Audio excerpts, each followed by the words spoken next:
शिक्षा दिया था पूरे क्षेत्र को कि धौड़ा रामलीला में महारथ हासिल है धौड़ड़ को। बहुत से कलाकार यहाँ बैठे होंगे, डायरेक्टर एक्टर सब बहुत लोग, कुछ लोग होंगे यहाँ पर। उस समय बच्चे राम लक्ष्मण बनकर धनुष बाण चलाना शुरू कर देते थे रामलीला देखकर। महात्मा गांधी तो सत्य हरिश्चंद्र की कथा नाटक देखकर सत्यवादी बन गए। कथा कल से, आज समय भी अधिक है पर कुछ बातों पर चर्चा। हम क्या दे रहे हैं विरासत में अपने बच्चों को? पुत्र को लेकर, पुत्री को लेकर, पत्नी को लेकर सिनेमा हॉल में जाने के लिए फुर्सत है।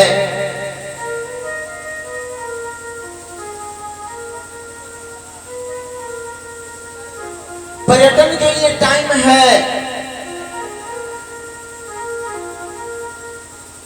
मार्केटिंग के लिए समय है,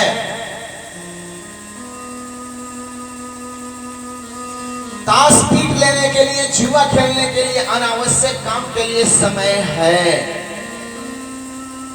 कितना भी भीड़ में बैठे हैं तंबाकू रगड़ लेंगे उसके लिए समय है। बेटी की स्कूल में फी दे नहीं पा रहे हैं पर शराब पीने के लिए समय है। बूढ़ी मां ठंडी में कांप रही है, देने के लिए अग्नि नहीं है पर धुआं उड़ाने के लिए पैसा और समय है। बूढ़े बाप को भोजन नहीं मिलता, पिता भोजन के लिए तरसते हैं, वस्त्र के लिए तरसते हैं, पिताजी के पास बैठने के लिए समय नहीं है पर 4-4 घंटा मोबाइल देखने के लिए समय है।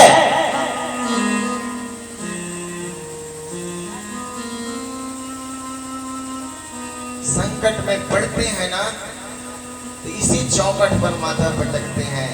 यह दरबार है राधा रानी का, यहाँ दुख दर्द मिटाए जाते हैं, जग से ठुकराए लोग सीने से लगाए जाते हैं।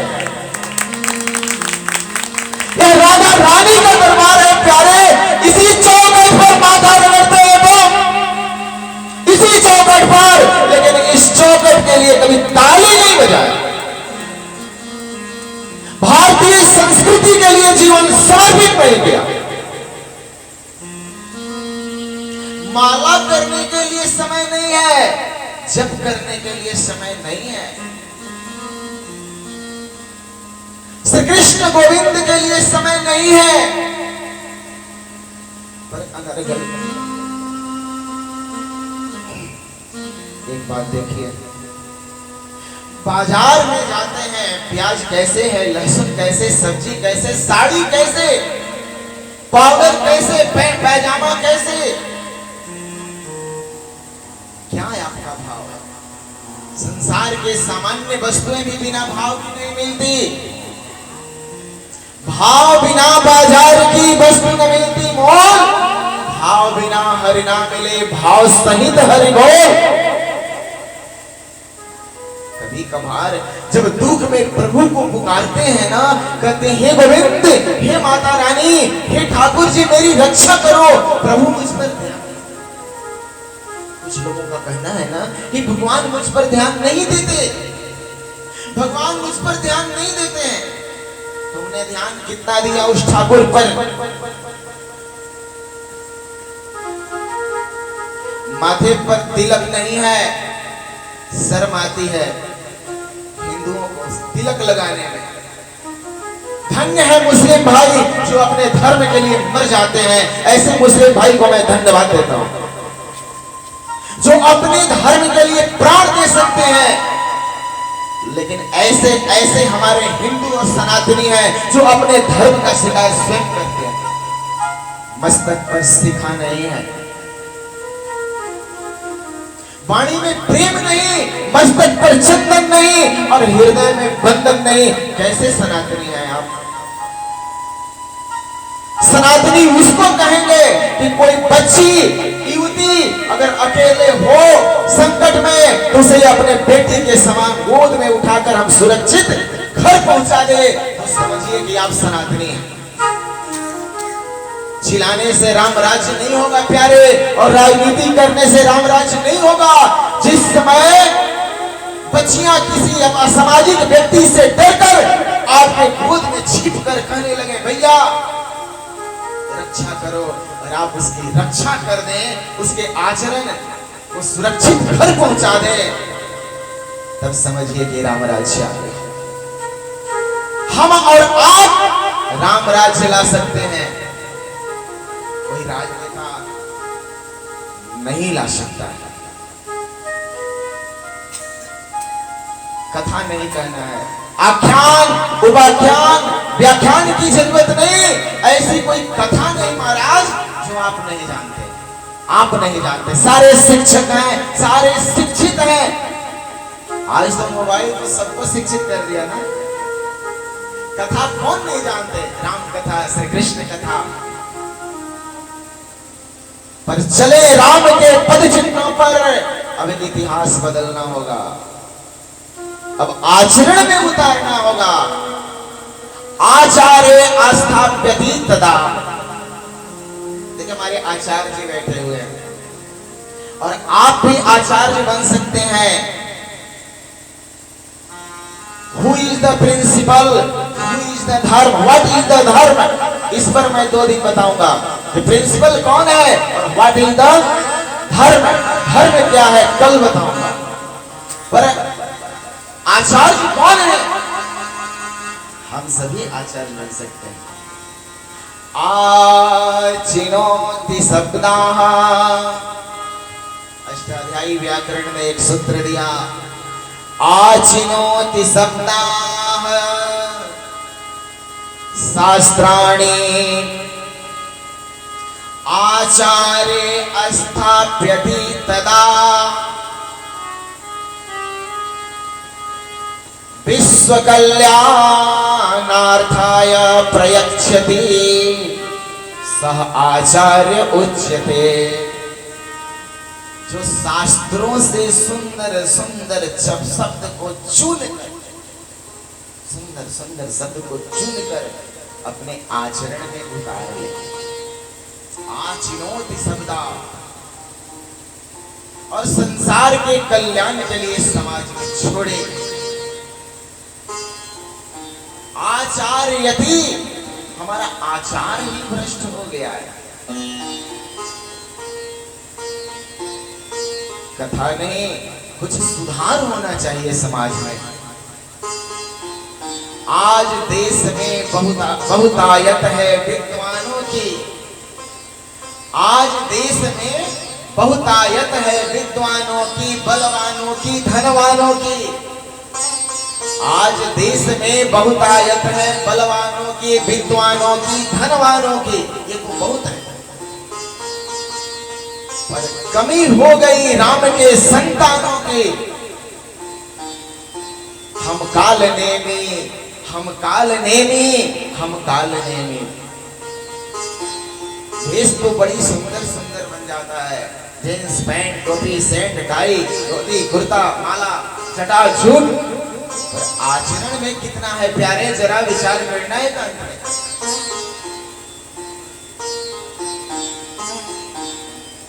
इस पर आप लोग जरूर विचार करेंगे।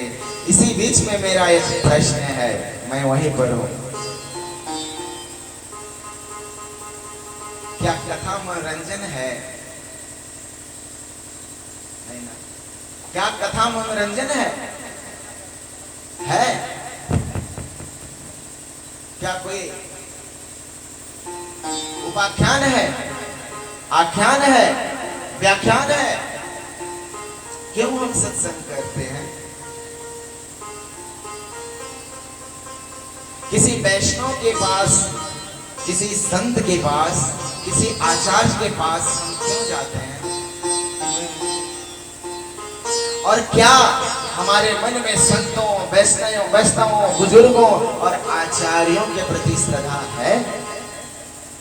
अगर है तो आप एक सच्चा सनातनी हैं। सुबह उठते मुंह से निकलना चाहिए हरि शरणम, भोजन से पहले निकलना चाहिए हरि शरणम, कहीं जाते समय निकलना चाहिए हरि शरणम, आते समय निकलना चाहिए हरि शरणम, सोते समय निकलना चाहिए हरि शरणम। छोटी मोटी बातों से आप एक सनातनी बन सकते हैं। न देना है न लेना है, कुछ नहीं करना है।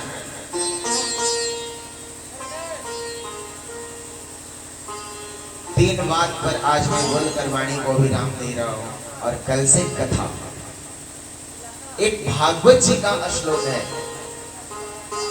कायेन वाचा मनसेन्द्रियैर्वा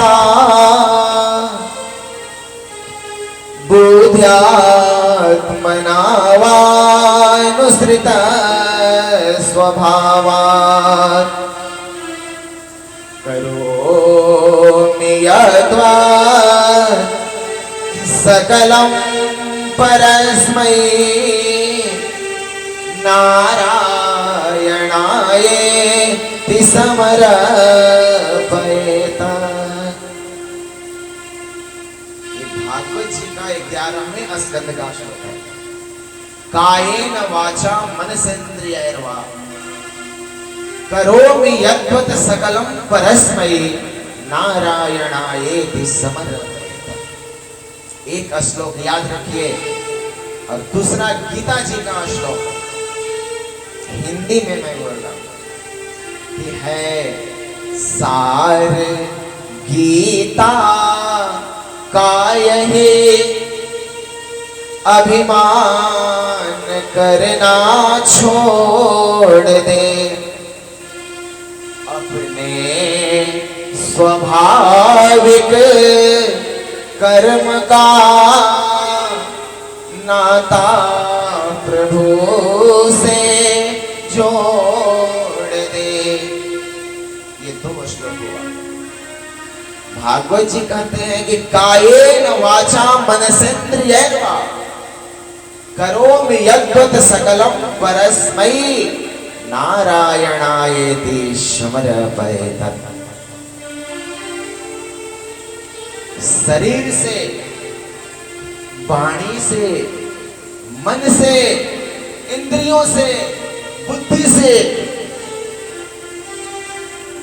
जो कुछ भी होता है ना, वो सब नारायण को समर्पित करते चलो। कुछ करना नहीं है, बाबा जी नहीं बनना है, घर छोड़कर नहीं जाना है, ये ढोंग में मत पड़ना है घर छोड़ने से भगवान मिलते हैं, जंगल जाने से भगवान नहीं मिलते हैं, बाल बढ़ा लेने से भगवान नहीं मिलते, दाढ़ी बढ़ा लेने से भगवान नहीं मिलते। वो भगवान तो मिले हुए हैं। एक भाव चाहिए, एक प्रेम चाहिए, एक अंदरूनी लगाव चाहिए उनसे, एक छलकता हुआ हृदय चाहिए उनके लिए। और जो कुछ करें वो नारायण को समर्पित करके करें तो आपका कर्म बंधन नहीं रहेगा, आप मुक्त हो जाएंगे, चाहे आप घर में हो या जंगल में हो, पर कर्म नारायण को समर्पित कर देना। और गीता का सार है कि अभिमान करना छोड़ दे। अभिमान की व्याख्या करें तो बहुत बड़ी बड़ी व्याख्याएं हैं। हम घमंड को अहंकार समझते हैं, हम अहंकार को घमंड समझते हैं, हम अभिमान को ही घमंड समझते हैं, हम अभिमान को गर्व समझते हैं, पर ये अलग अलग है, ये पर्यायवाची है, पर इसकी व्याख्या सूक्ष्म है। एक छोटा सा उदाहरण,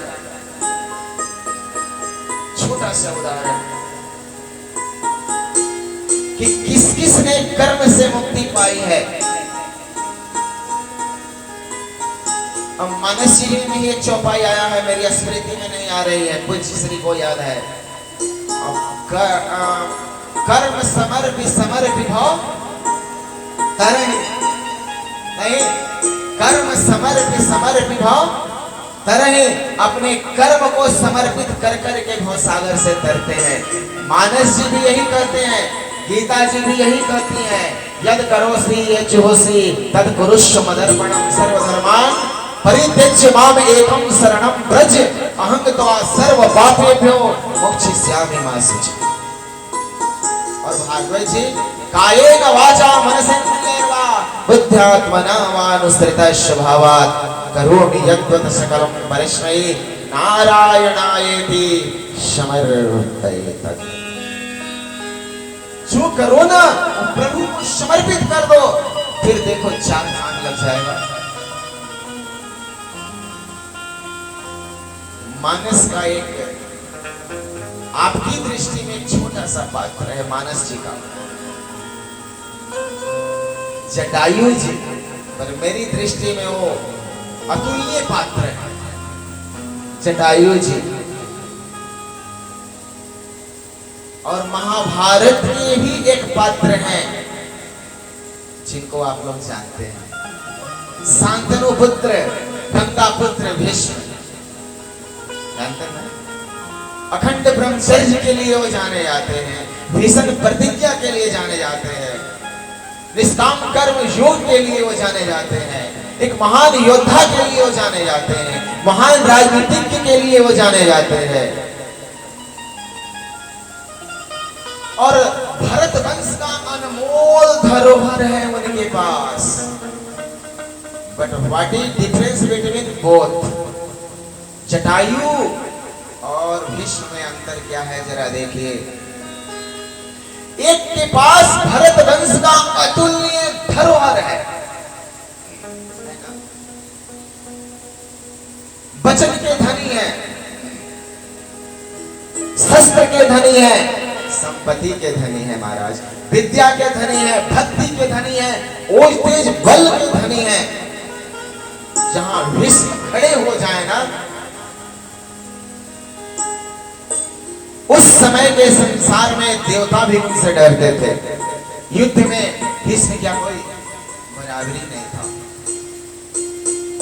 और मेरे मानस जी के त्रेता के गिद्ध जटायु जी भीष्म सिद्ध हैं, शास्त्र सिद्ध हैं, वचन सिद्ध हैं, ऐश्वर्य सिद्ध हैं, कर्म सिद्ध हैं, लेकिन एक पक्षी सिर्फ गिद्ध है। एक पक्षी सिर्फ गिद्ध है। वो द्वादशाक्षर का जप करते हैं, कृष्ण नामाक्षर का जप करते हैं, लेकिन जटायु जी श्री राम।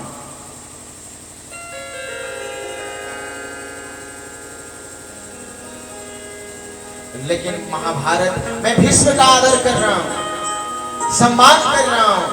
भीष्म परम आदरणीय है। आज हम पितरों को जल देते समय भीष्म को भी जल देते हैं ना। अंत में आचार्यगण बैठे हुए हैं, विद्वत समाज है यहां पर, लेकिन जटायु को तो भीष्म का आदर है, मान है, सम्मान है। लेकिन what is difference between both? यहां है अंतर क्या है दोनों में प्यारे। एक गिद्ध पक्षी है, ये परम वैष्णव है, परम धर्म मदिरा मांस वर्जनम में स्थित है, वो मदिरा मांस से दूर है। और जटायु जी मांस भक्षी, मांस भक्षी है, एक पक्षी है और संसार के लिए उपेक्षी है। गिद्ध को उपेक्षा के दृष्टि से तो देखते हैं, कौन गिद्ध का आदर करता है? गिद्ध दिख जाए ना तो राम राम राम राम राम राम। आज लगता है कि शगुन ठीक नहीं है, कहते ना महाराज। लेकिन जब भीष्म, कथा को लंबा नहीं ले जा रहा हूं, ये कथा लंबी हो जाएगी ना, एक एक कथा एक एक सप्ताह चलने वाली है। ऐसे तो अनंतों जीव तक कथा ये चले तो समाप्त ना हो, एक एक पात्र का तो सार अंश समझिए। पर उतना महान योद्धा, महान धर्मज्ञ, मर्मज्ञ, नीतिज्ञ जब सर सज्जा पर पड़ा और महाभारत का युद्ध समाप्त हो गया। 6 महीने बीते और सूरज उत्तरायण हो गए। प्राण विसर्जन का समय आया। प्राण विसर्जन का समय आया। अब मरना चाहते हैं, शरीर को छोड़ना चाहते हैं, तो उनको क्या करना पड़ रहा है कि इतिमति रूप कल्पिता विभुम्ने, कृष्ण को पुकार रहे हैं। एक लाइन से पर्सन जी भीष्म पुकार रहे हैं, और भीष्म के शब्दों में आप भी पुकारिए बड़ी भावुक होकर मेरे गोविंद को, क्योंकि प्रथम सत्य गोविंद है, मध्य में भी गोविंद है, और अंतिम सत्य भी गोविंद है। क्यों लोग मरते हैं, कहां जाते हैं, कहां से मां के गर्भ में आ जाते हैं? ये विशाल विराट अखंड ब्रह्मांड प्रकृति को किसने बनाया है? इस सत्य को कल समझेंगे आओ कथा के माध्यम से। पर भीष्म पुकार रहे हैं मरते समय, और मरने की विधि सिखा रहे हैं। इतना तो करना स्वामी, जब प्राण तन से निकले, इतना तो करना स्वामी, जब प्राण तन से निकले, गोविंद नाम गाकर, तब प्राण तन से निकले, गोविंद नाम गाकर।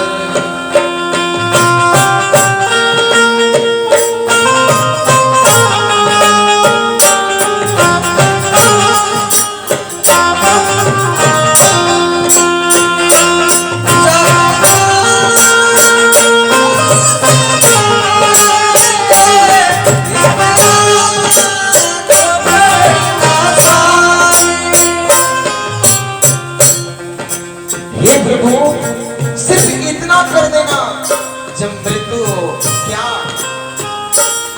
उस वक्त जल्दी आना, मत श्याम भूल जाना।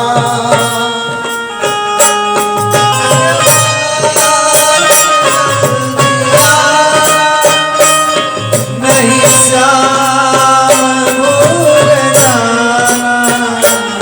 उस वक्त जल्दी आना, मत श्याम भूल जाना।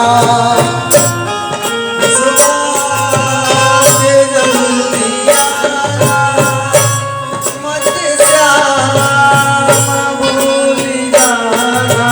राधा को संग लाना, राधा को संग लाना, जब प्राण तन से निकले, इतना तो करना स्वामी,